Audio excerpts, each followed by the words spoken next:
This is a reading of the final portion of the Second Gorgias, which is part of a collection of dialogues I have written as sequels to Plato's dialogues. In this section, we will cover Gorgias's argument that even if anything exists, and even if whatever that is can be known, still then nothing can be said. Nothing can be communicated by way of speech. That is, we previously refuted Gorgias's argument that nothing exists. Then we refuted his argument that even if anything exists, nothing can be known. Now we are to refute his argument that even if anything exists and can be known, still then nothing could be said or communicated by speech. Now, the listener or the reader will find obvious parallels between Gorgias's argument that nothing can be said and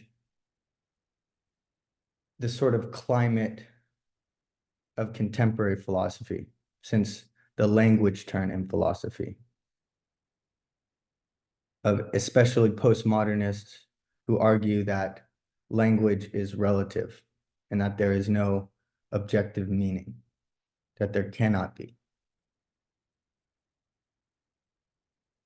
However, even beyond the postmodernist,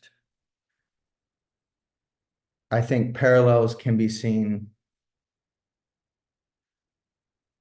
between Gorgias's argument and the entire climate of contemporary philosophy since that language turn.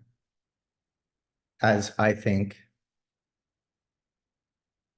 the analytic school and the logical positivists are even a more putrefying decadence than the postmodernists.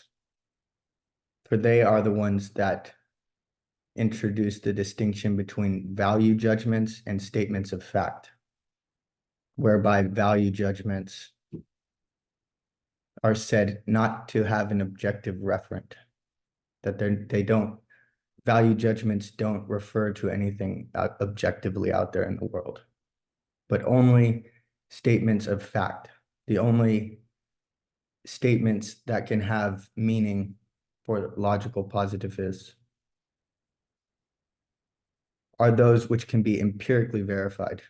And obviously, that completely tosses philosophy off the side of the boat, as they are most outwardly against metaphysics, hence A.J. Ayer's writings and Bertrand Russell, and against ethics. So the parallels should be obvious between Gorgias's argument that nothing can be known and the contemporary philosophers, especially the postmodernists, but I think even more so logical positivists, because they are even more dangerous as being a actually respectable somehow school and inheriting the sort of scientific materialism or inheriting the mechanistic philosophy.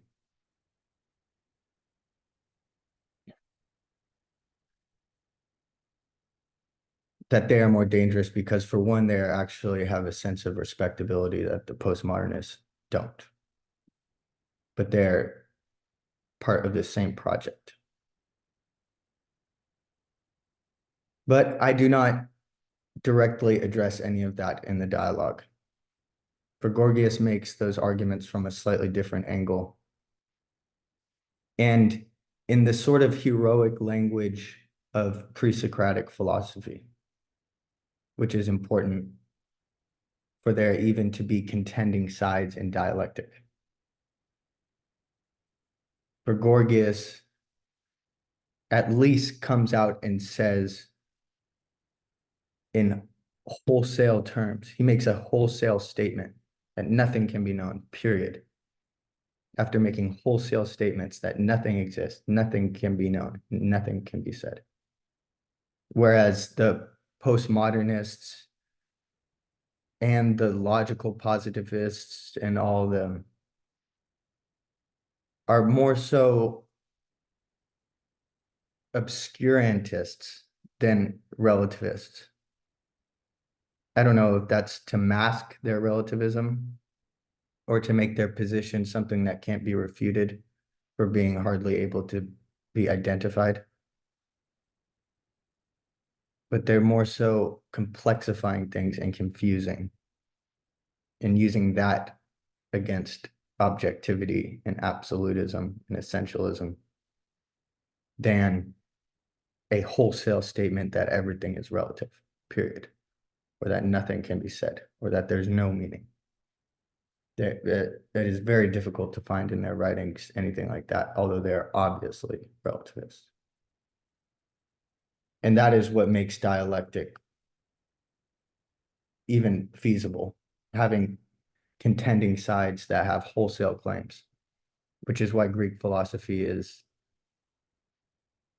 significant, because one side is arguing that everything is in motion, the other side that nothing is in motion, or that everything is one, or that everything is not one. And so they are able to square up, and there's a sort of friction that can give way to the fire of dialectic. And you will also find that Socrates, this might be surprising, that he rather gives a bit to their positions more so than might be expected. That he doesn't just argue that language is objective, that words have objective meanings. For what is presupposed by dialectic is that the interlocutor defines his own terms. That is why we ask the interlocutor what he means by this or that term, and we refute him from his own definitions, so that we are not quibbling over the meaning of a word. We're refuting the definitions, not the term. And so Socrates might seem here to be giving a bit more, and then striking. And that the points in which this come down to are more so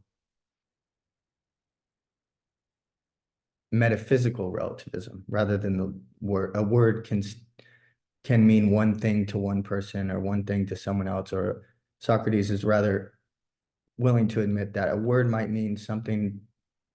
We might choose that a word means something to us, but we don't choose that the thing the word means, whatever that thing is, which we choose a word might mean for us. We don't choose how that thing is.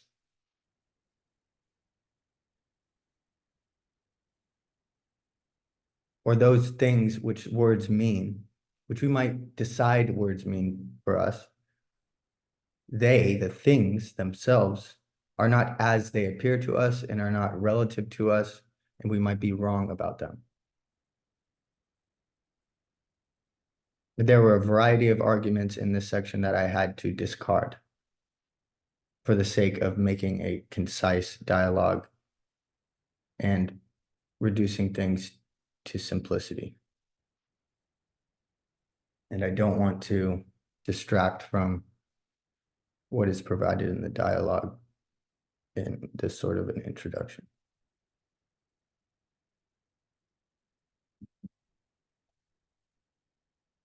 Also, what might be significant is that Socrates argues that words are universals. All words are universals.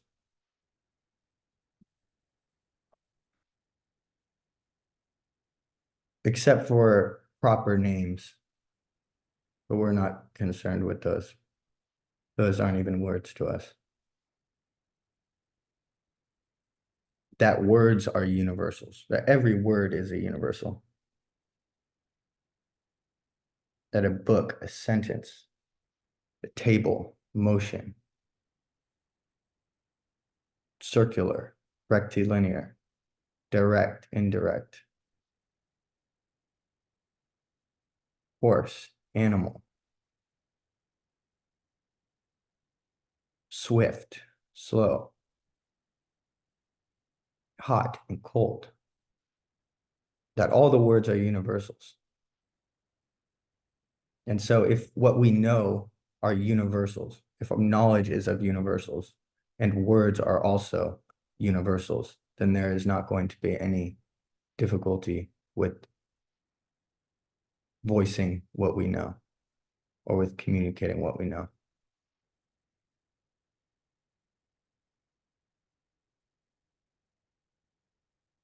But I should rather jump right in because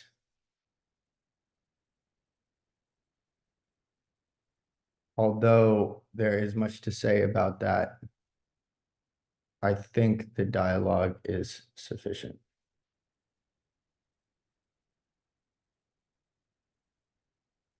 Callias. I mean, this is beginning from the end of the last segment. However, again, Gorgias's argument is that even if he is willing to make a concession here and admit that there can be knowledge, using that as a hypothesis, his argument then contends that even if something exists and even if anything can be known, whatever that is couldn't be said or communicated to another. Gorgias. Callias is right to remind us of that. For as I said, even if anything can be known, it couldn't be said or communicated to another. Socrates. And remind me again, Gorgias, how that is. Gorgias. Well, Socrates, things are not words, are they? Socrates. Things are not the same as words, no. Gorgias. And I might think a word means something different than what it means to you. Socrates. That is often the case. Gorgias.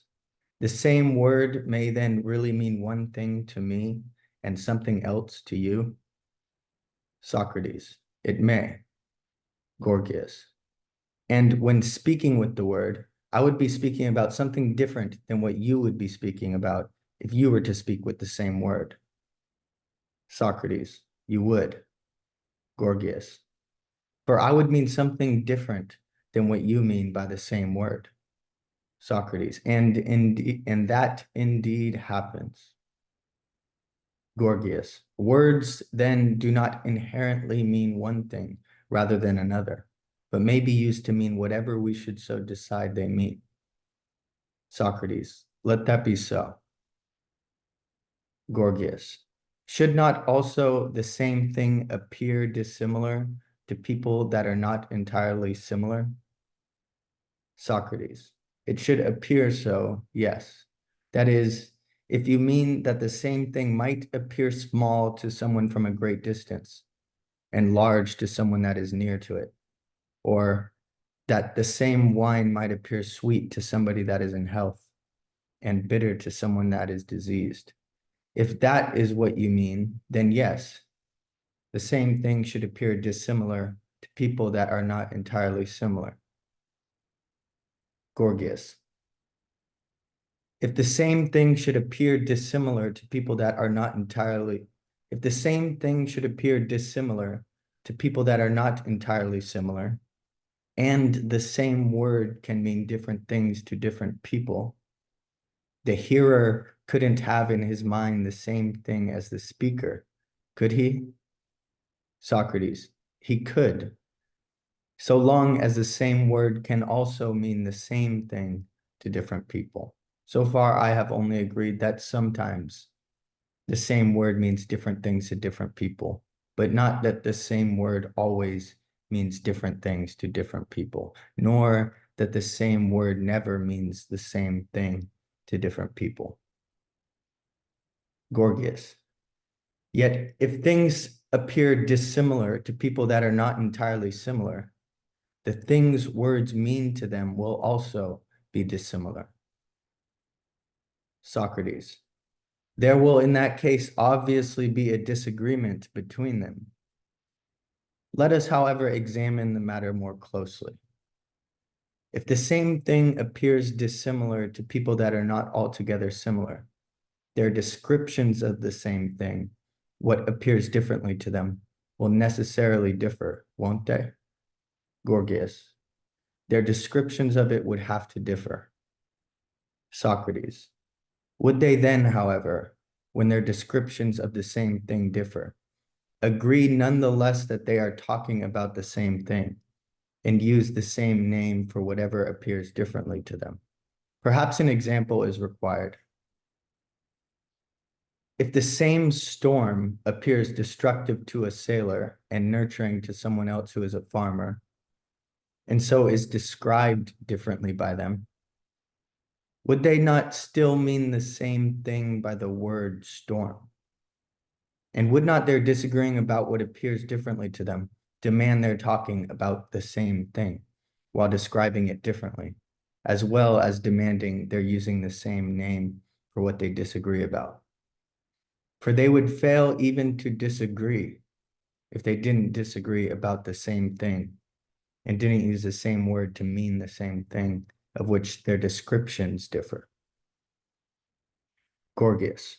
Or they would be speaking about not the same, but about different things altogether. Socrates. There is the off chance that something appearing differently to different people may result in their disagreeing about whether what appears differently to them is either one thing or entirely another thing. Yet that is not the primary, or at least not the only way that the difference of appearance creates a disagreement. I refer instead to not when a difference of appearance results in a disagreement about whether what appears differently to one, whether what appears differently is one thing or something else entirely, but when a difference of appearance results in a disagreement about how what appears differently is, in terms of not the thing itself, but its quality or quantity or place and things like that.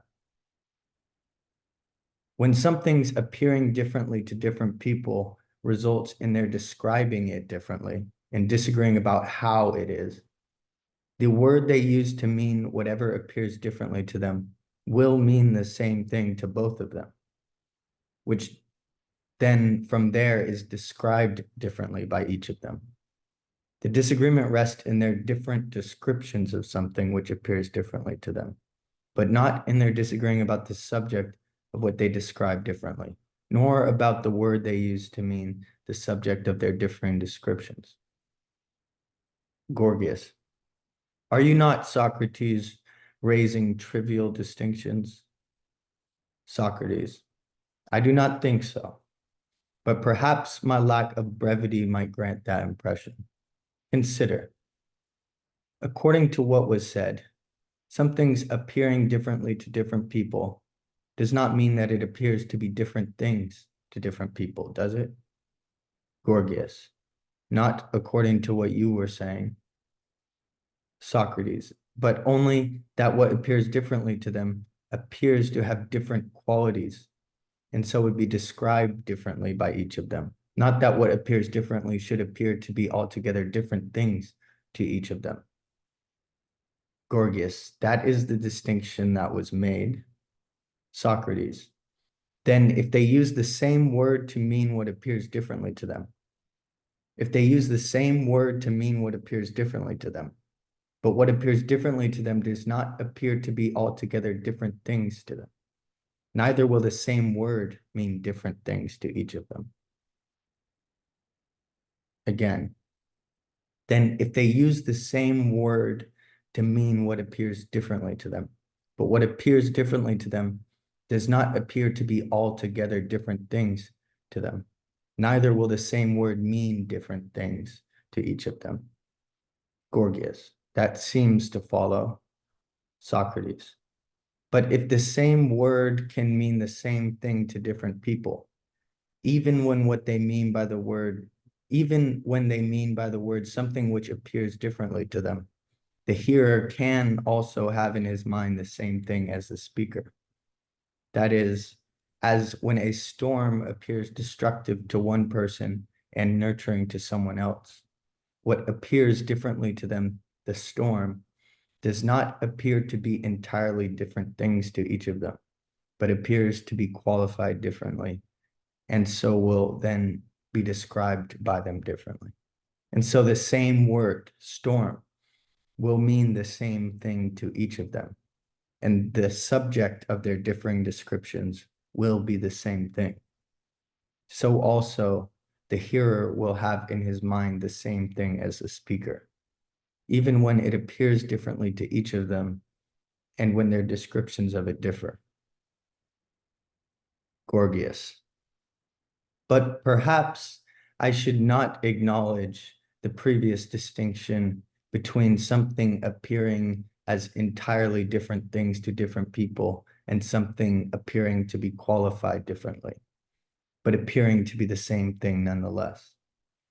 For I would not be the first to hold the opinion that wealthy Callias and impoverished Callias are not the same person, or that it is not the same fruit that is at one time unripe and at another time ripe, or that the same fruit then becomes decaying, but that a fruit which becomes ripe from being unripe becomes a different fruit and something altogether different. Then indeed, something appearing differently to different people would appear as entirely different things. And the word also that they use to mean what appears differently to them would mean entirely different things and not the same thing. Socrates. You mean to say that, according to you, there is nothing that persists through any change, or that if something changes in any way, whether becoming a different color, or becoming hot from being cold, or becoming large from being small, that something entirely different results? Gorgias. That is what I mean, and indeed, if you are attentive, you will not think this claim to be a maneuver of mine instrumental for the sake of preserving my side of the argument in our present discussion, but as part of the original argument I displayed here earlier. It is not the same thing, I say, that becomes hot from being cold, nor that becomes large from being small, nor that becomes a different color, but that what changes in any way becomes something else entirely. Socrates. I think I do remember you making that point in one way or another when you were giving the public display of your argument. Remind me if I am mistaken. You said, I believe, that different people can scarcely even perceive the same thing, since even to the same person, things appear differently at different times. Is that what you are saying now? Is what you are saying now what you meant by that statement? Gorgias. That is what I meant. For if it is not the same thing that becomes large from being small, but something entirely different results, nor the same fruit that becomes ripe from being unripe, but a different fruit results, nor the same man that becomes musical from being unmusical, but a different man results, then what appears as large to some and small to others would be entirely different things. Socrates. Well, now we shall find out good and well whether we are philosophers or not. For this is an argument that would leave anyone who is not a dialectician dizzy with perplexity, as I am sure if any who were not a dialectician were to hear your argument, even if they disagreed, they would not be able to contend with it. Gorgias. No, they would not. For observe, if something changes in any way, mustn't it become different? Socrates. It must. Gorgias. And if something becomes different, then it cannot remain the same? Socrates. Not in the same respect. Gorgias. Forget what respect. If something becomes different, mustn't it become what it is not? Socrates. I suppose so. Gorgias. And could something become what it is not while remaining what it is? Socrates. That is not something easy to contend with. You mean this, do you not? That if I, Socrates in health, become diseased, I become what I am not? Gorgias. Quite so.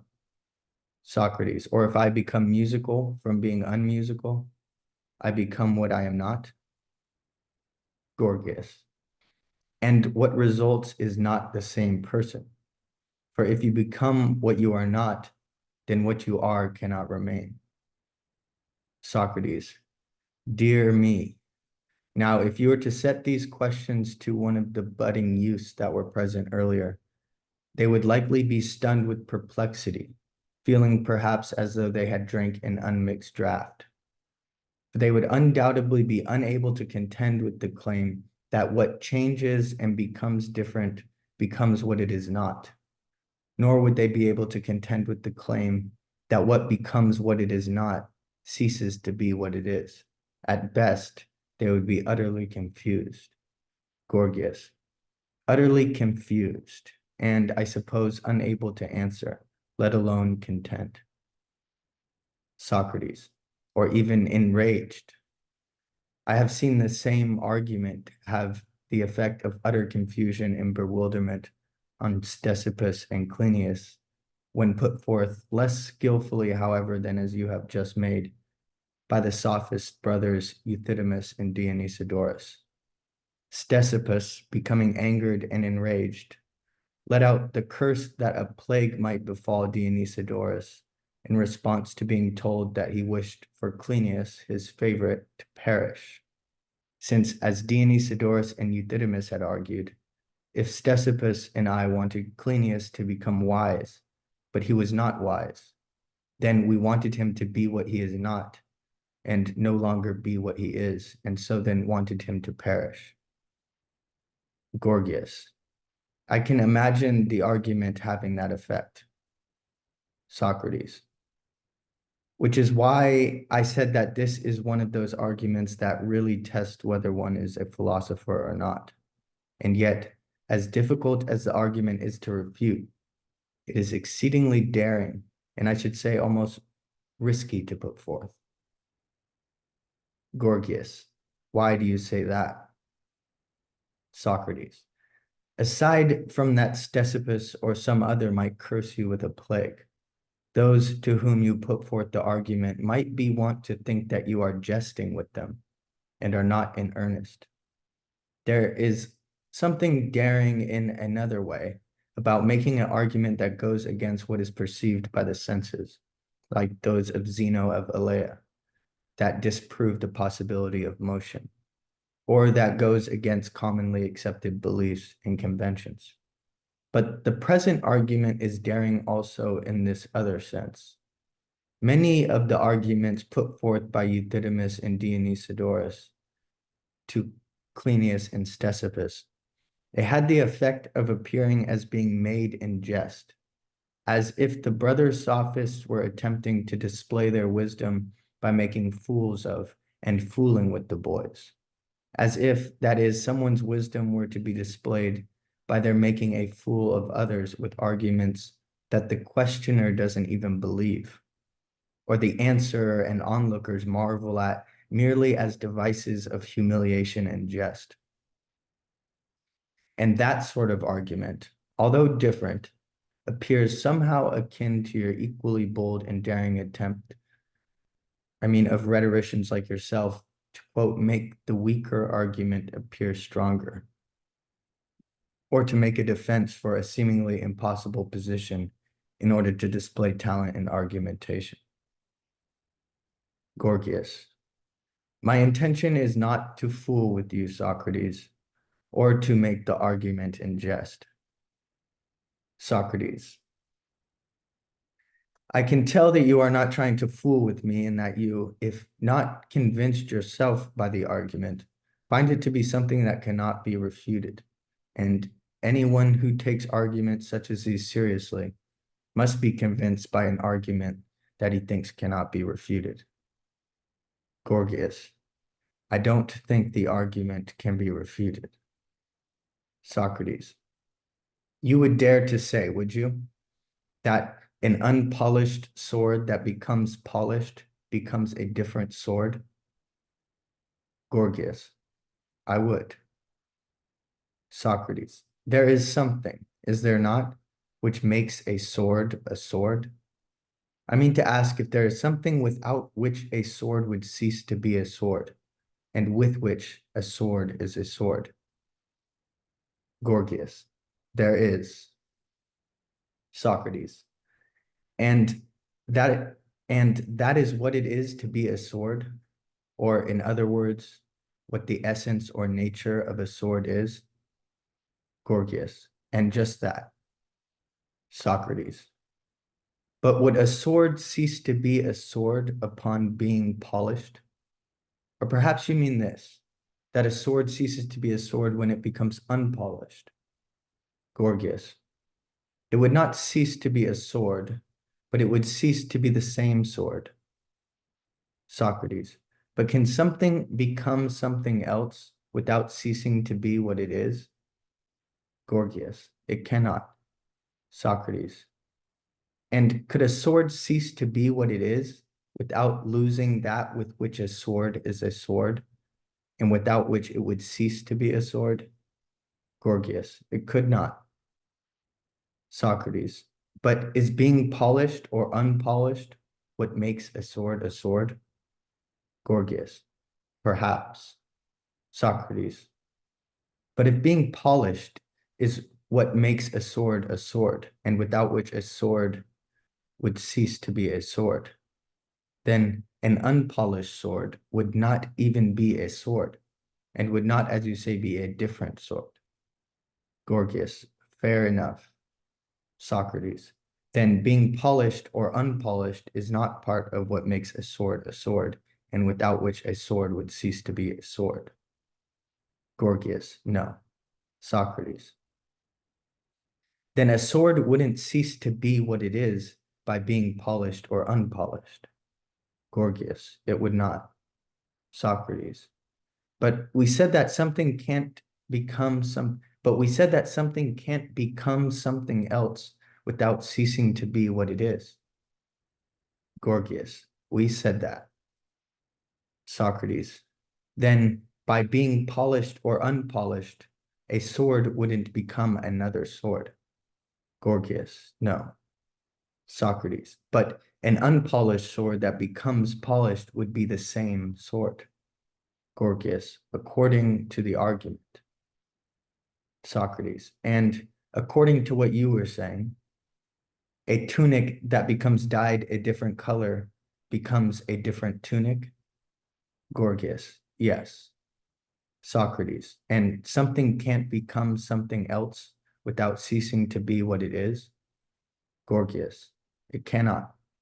Socrates, there is something which makes a tunic to be a tunic, and without which a tunic would cease to be a tunic. Is there not? Gorgias, there is.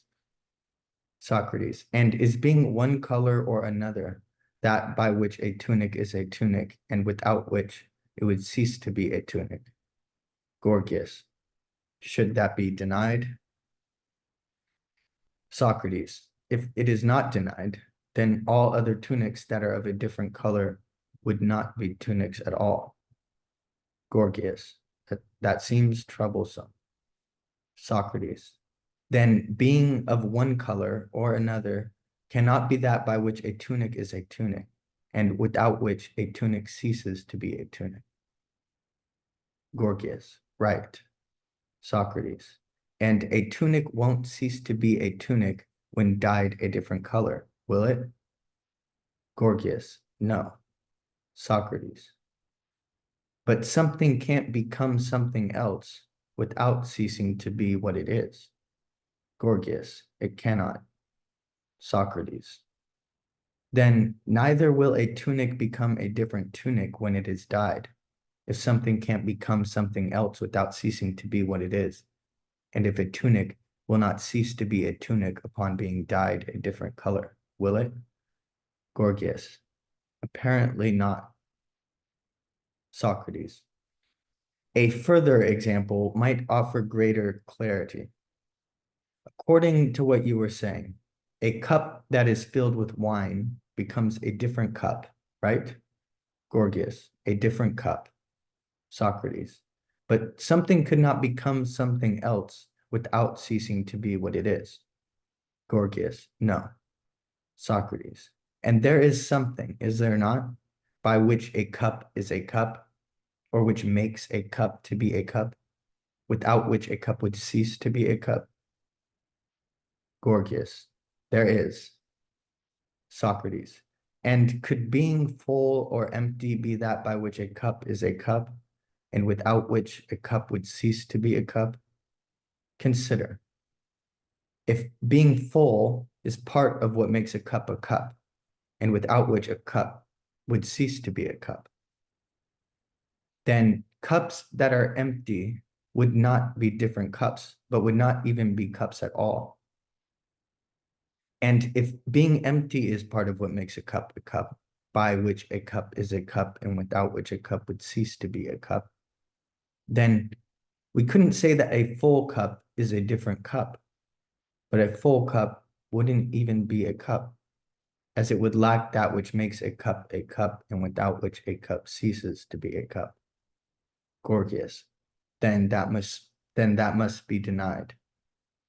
Socrates, and if being full or empty is not part of what makes a cup, and without which a cup would cease to be a cup, then a cup being filled or emptied will not cease to be a cup. Gorgias, it will not. Socrates, and something couldn't become something else without ceasing to be what it is, right? Gorgias, it could not. Socrates, then if a cup does not cease to be a cup by being filled or emptied, neither will it become a different cup. Gorgias, according to the argument. Socrates, and for all other things as well. The same thing persists through any change or alteration, so long as what makes it to be what it is, without which it would cease to be what it is, remains unaltered. If a person becomes musical, he does not become a different person. Or if a person becomes sitting from being standing, he does not become a different person. So long as what makes a person, without which a person would cease to be a person, remains throughout the qualitative change. Neither is all change and alteration the same as generation and destruction. Instead, we must say that something that changes in quality does not become a different thing, nor cease to be what it is, but the essence of what it is remains throughout the qualitative or quantitative change. Gorgias, let that be agreed upon. Socrates, and so, to get back to the point of our digression, if something appears differently to different people, and the same cup appears to be made of silver to one and of tin to another, what appears to them differently will not be nor appear to be completely different things, but to be qualified differently. Gorgias, at least for those kinds of differences of appearance, as opposed to when the same thing appears to be a snake to one and a rope to another. Socrates, I need not contend that there are no such differences of appearance, but only that some, and a great many of them, are of something appearing not as entirely different things to different people, but as the same thing qualified differently. Gorgias, then where were we with the argument? Socrates, if what appears differently to different people does not appear as entirely different things, and they use the same word to mean what appears differently to them, then the same word won't mean entirely different things to different people. Again, if what appears differently to different people does not appear as entirely different things, and they use the same word to mean what appears differently to them, then the same word won't mean different things to different people. Instead, when using the word cup to mean what appears differently to them, they will mean the same thing and yet disagree about how they describe it, either as tin or as silver or as invaluable or valuable, for instance. Gorgias, that shall be accepted. Socrates. And when a word means the same thing to different people, the hearer will have in his mind the same thing as the speaker. Gorgias. In that case, Socrates.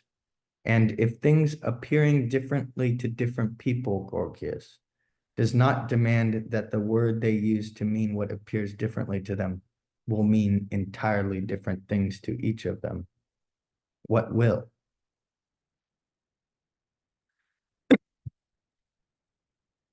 Gorgias. I shall cease altogether to appeal to things appearing differently to different people, and shall instead appeal to something more fundamental in order to demonstrate that even if something could be known, it couldn't be conveyed to another by speech. Socrates. What other device have you in mind? Gorgias. Just what I presented earlier during my public display of the argument. Socrates. You will have to remind me, for I was unable to follow the entire argument as you rapidly advanced from one point to the next, leaving me behind to fixate on a few of the things which were said. Gorgias. Then consider. Sight does not see sounds, but only colors. Neither does hearing hear colors, but only sounds. Socrates. Undoubtedly. Gorgias. Likewise, he who speaks not a color nor anything else, but a word. Is that not right? Socrates. That is. Gorgias. Then how could someone put into words that which they have seen? And how could something which is not already in the mind of someone be conveyed to them by a word? Socrates. You seem to be saying something profound. Gorgias. Profound indeed. For you cannot put the vision of something into someone else's mind by speech, as words cannot carry the entirety of the vision. Like trying to carry water with a sieve, words fail to capture and to carry the contents of perception, conveying only the coarse remains of what doesn't pass through the sieve. Socrates. Yes, you are revealing something great, Gorgias, and much to my mind. Let us consider together this difference you speak of between words and perceptions of things. What exactly is lost in putting a perception into words? Gorgias. The whole perception is lost. The whole perception is lost. For there is not even a resemblance between words and colors, for example. Socrates. If you, unfamiliar with Glaucon, are told that his eyes are blue, what is conveyed to you through those words does not encapsule his eyes, you would say? Or again, the words rosy-fingered dawn fails to capture and convey the perception of the morning dawn? Gorgias. Completely fails. Socrates. Even if you know the color blue, or in the other case, the color red? Gorgias. As if I didn't know them at all. For the word blue does not convey the splendid uniqueness and peculiarity of his eyes, nor does the word rosy carry the peculiar gleam of the dawn, which is transformed upon being put into words as if into a corpse. Socrates. Although his eyes, we would rightly say, really are blue. Gorgias. Quite so. Socrates. But the word blue, you maintain, fails to capture or convey the color of his eyes? Gorgias. Fails. Socrates. Is not the peculiar shade or hue of the color of his eyes not adequately distinguished from the other instances of blue things we may perceive? Is that not where the failure rests? Gorgias. Quite so. Socrates. But should that failure be attributed to the word or to the perception? Gorgias. What possibly could you mean, Socrates? We are evaluating whether words are sufficient to convey perceptions, not if perceptions can sufficiently be conveyed by words. Socrates, answer this first. Each perception of blue we may have is of a particular instance of blue. Each perception of blue we may have is of a particular instance of blue, is it not? Gorgias, it is. Socrates. But the word blue signifies what is common to all particular instances of blue things. Is that right? Gorgias, that is right. Socrates, neither then could we perceive the word or the concept blue. Is that also right? Gorgias, we could not perceive the word blue. No. Socrates, no more than could we verbalize a particular instance of blue without including the practically indefinite variation of all other blue things. Gorgias, equally Socrates, we could neither perceive the word blue nor verbalize a particular instance of blue without including other blue things. Socrates, and is that true of all perceptions, whether of any other color or any shape or material or anything else? If we perceive something that is bronze or something that is marble, what we perceive are particular instances of bronze and marble. Gorgias, we perceive particular instances of them. Socrates, but the word bronze refers to what is common to all particular instances of bronze. And likewise with marble, does not the word marble refer to what is common to all particular instances of marble? Gorgias, yes. Socrates, and we cannot, as you say, use the word bronze to indicate a particular instance of bronze that we perceive without including all other instances of bronze things. Gorgias, not without including other instances of bronze of infinite variety. Gorgias, nor can we speak of a particular instance of marble without including under the word marble all other instances of marble things. Gorgias, no.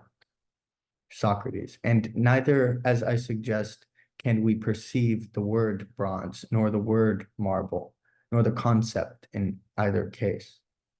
Gorgias, heavens no. Socrates, but our perceptions of them are of particular instances of them. That is, just as we said previously, that if we perceive anything that is blue, we perceive a particular instance of blue, but not the word or the concept that is common to all instances of blue. Gorgias, right. Socrates, then is that true for all perceptions? Are not all perceptions of particular instances of things? Gorgias, that is true for all perceptions. Socrates, and what about words? Are not all words universals? Does not each word indicate what is common to all instances of what it is a word of? Gorgias, I dare say. Socrates, your claim was that we cannot speak of colors since we don't speak colors but words. Again, your claim was that we cannot speak of colors since we do not speak colors but words. Was it not? Gorgias, it was. Socrates, and we only perceive particular instances of a color when we see a color in something, right? Gorgias, right. Socrates, nor could we verbalize a particular instance of a color, could we? Nor could we verbalize a particular instance of a color, could we? Gorgias, which was my point. Socrates, and with what do we arrive at the concept of what is common to, and with what do we arrive at the concept of what is common to the many particular instances of blue, for example, that we perceive? With sight or with something else? Gorgias. I suppose we cannot perceive the concept blue, which we agreed encompasses all the particular instances of blue things. Socrates. With what then do we arrive at the term color and the concept of what color is itself, or what is common to all kinds of color?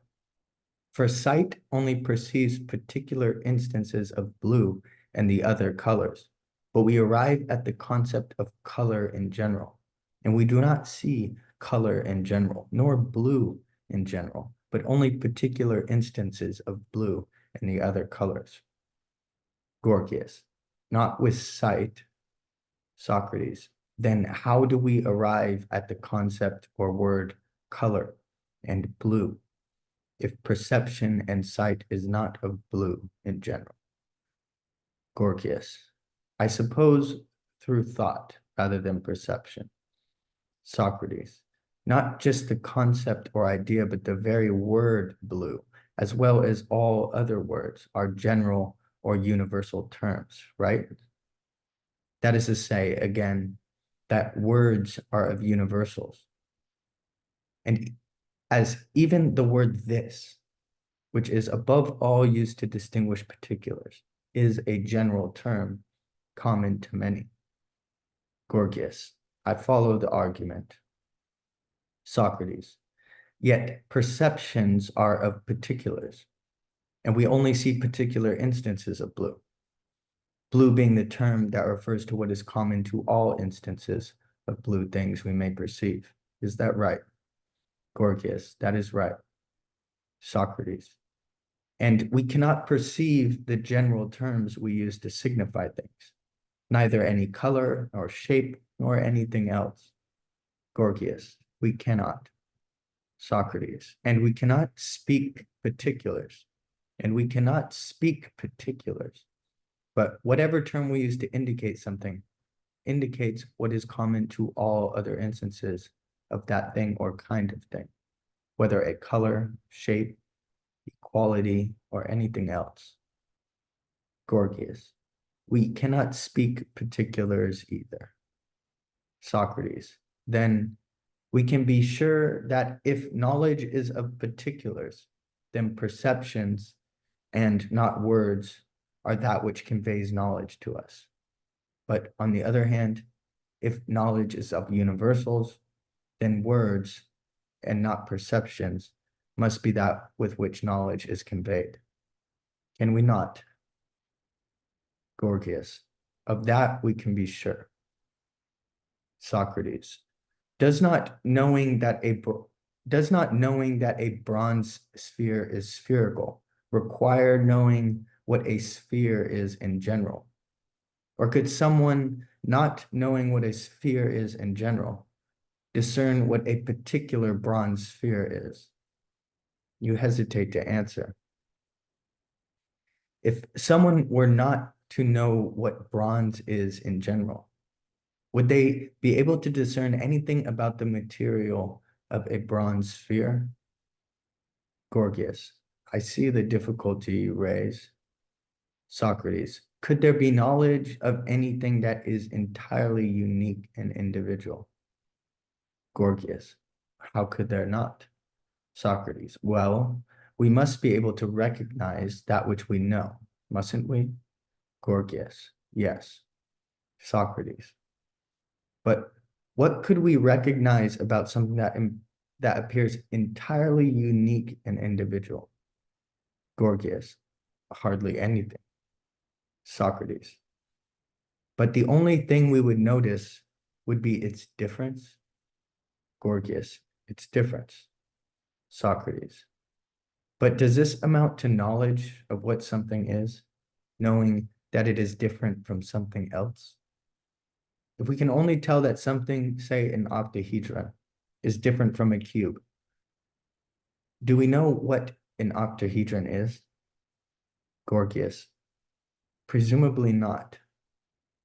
Socrates, consider when schoolboys are learning grammar.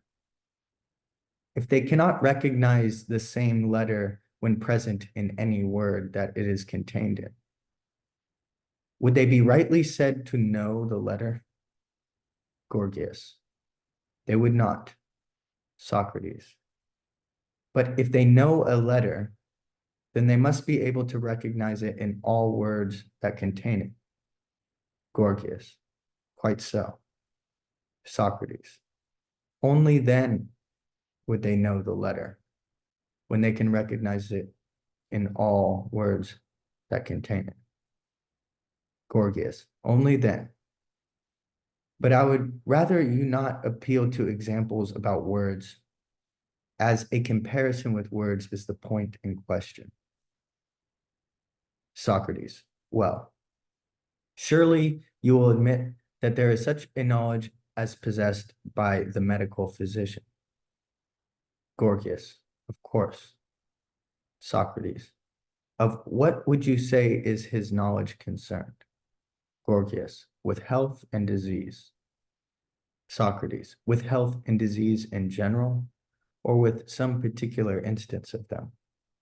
Gorgias. Well, here I would claim that the physician is concerned with particulars rather than universals. Socrates.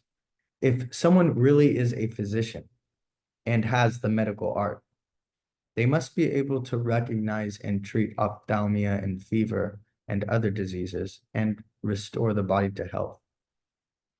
Mustn't they? Gorgias. They must. Socrates. But if they perchance happen to discern that something is wrong with a patient's eyes in one instance, but are unable to recognize ophthalmia when it is present in other patients, could they truly be said to know ophthalmia? Gorgias. Presumably not. Socrates. And if their medical knowledge is to include diagnosing and treating fevers, but they are unable to recognize fever wherever and in all cases that its symptoms present themselves in their patients, they would not have medical knowledge, would they? Gorgias. They would not. Socrates. And the task of the medical art is to discern and to treat not just ophthalmia and fever, but all diseases. Is it not? Gorgias. Yes. Socrates. And disease is what is common to those in dysentery and the rest? Gorgias. Yes. Socrates. And a particular instance of disease, you would say, is unlike a particular instance of blue, but as a particular instance of color is a particular instance of a kind of color. So a particular instance of disease is a particular instance of a kind of disease. Gorgias. I think I follow your meaning. Socrates. He must, I mean, have knowledge of the kinds of disease in general, and also have knowledge of what is common and universal to them, that is, disease in general. Gorgias. Indeed. Socrates. And he must know what produces health in not just some particular body, but in all bodies, whether that be a balance of fluids or anything else. Gorgias. That is undoubtedly a requirement of the art. Socrates. And so must know health in general, or what is required to restore the body to health. Gorgias. Yes. Socrates. Then the difficulty that you raised refers not to voicing what we know in general terms, but the difficulty would be saying something about particulars without reference to generalities which are common to other instances of the thing besides the particular as perceived. That is, when you said that we do not speak colors, but sounds, and so we cannot speak of colors. Gorgias. Yes, the difficulty would be speaking of a particular instance of some color without referencing the color in general, which is common to all instances of that color. Socrates. And we agreed that knowledge is of universals, as in the case of the medical physician knowing health and disease in general, as well as the particular kinds of disease. Gorgias. Yes. Socrates. And We just said that words are general terms that indicate something common to all instances of whatever particular instance of a thing we may perceive, didn't we? Gorgias, yes. Socrates, then, would there be any obstacle in voicing what we know, if knowledge and words are both of universals? Gorgias, I suppose not. Socrates, the difficulty, we said, would be saying something that is particular, or saying something about a particular instance of a thing without reference to what is common to many other instances of that thing or that kind of thing. Gorgias, right. Socrates, but there is no difficulty in saying what we know, as there is no leap from particulars to universals, or from universals to particulars. And have you heard this, that speech is merely the image of thought and sound? Gorgias, I've heard that somewhere. What, however, is the meaning? Socrates, I think the meaning is that speech only differs from thought by the addition of sound or voice, and that thought is conceived with language, that we think and speak words, and that the domain of language is the common medium of each. Gorgias, I see. Socrates, then, if something can be known, it can also be said. Gorgias, according to the argument. Socrates, and we already agreed that if something is, it can be known. Gorgias, we did. Socrates, and before that, we agreed that at least something has to really exist. Gorgias, we also agreed to that. Socrates, and again, what is known is universal. Gorgias, yes. Socrates, and what is said in speech is universal. That is, words are always general terms that indicate what is common to many instances of something or some kind of thing. Gorgias, yes, that too. Socrates, and that speech is merely the voicing, the image of thought and sound. Gorgias, yes. Socrates, so we can have no doubt that what can be known can also be said. Gorgias, we cannot.